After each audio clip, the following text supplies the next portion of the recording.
संतान के रूप में कौन आता है? पूर्व जन्म के कर्मों से ही हमें इस जन्म में माता पिता, भाई बहन, पति पत्नी, प्रेमिका, मित्र शत्रु, सगे संबंधी इत्यादि संसार के जितने भी रिश्ते नाते हैं सब मिलते हैं, क्योंकि इन सबको हमें या तो कुछ देना होता है या इनसे कुछ लेना होता है।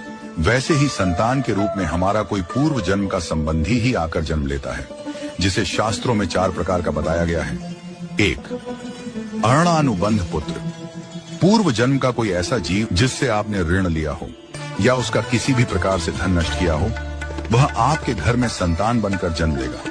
वह अपना धन बीमारी में या व्यर्थ के कार्यों में तब तक नष्ट करेगा जब तक उसका पूरा हिसाब न हो जाए। 2. शत्रुपुत्र। पूर्व जन्म का कोई दुश्मन आपसे बदला लेने के लिए आपके घर में संतान बनकर आएगा। बड़ा होने पर वह माता पिता से मारपीट, झगड़ा करेगा या उन्हें सारी जिंदगी किसी न किसी प्रकार से सताता ही रहेगा।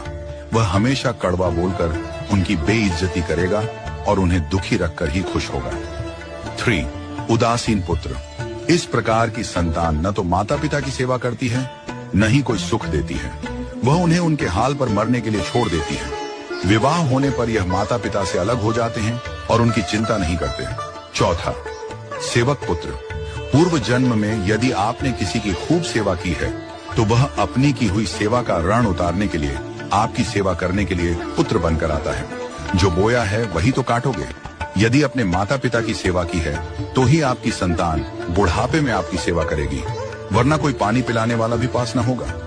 आप यह न समझें कि यह सब बातें केवल मनुष्य पर ही लागू होती हैं। इन 4 प्रकार में कोई भी जीव आ सकता है। यदि आपने किसी गाय की निस्वार्थ भाव से सेवा की है तो वह भी पुत्र या पुत्री बनकर आ सकती है।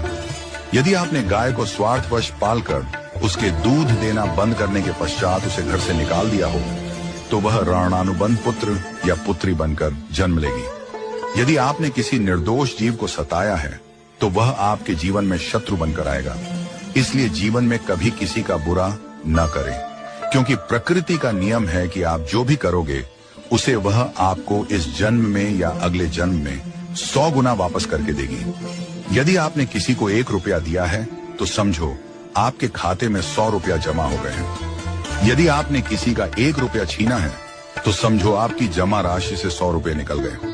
जरा सोचिए, आप कौन सा धन साथ लेकर आए थे और कितना साथ लेकर जाओगे? जो चले गए वे कितना सोना चांदी साथ ले गए? मरने पर जो सोना चांदी धन दौलत बैंक में पड़ा रह गया, समझो वह व्यर्थ ही कमाया। औलाद अगर अच्छी और लायक है तो उसके लिए कुछ भी छोड़कर जाने की जरूरत नहीं है, वह खुद ही कमा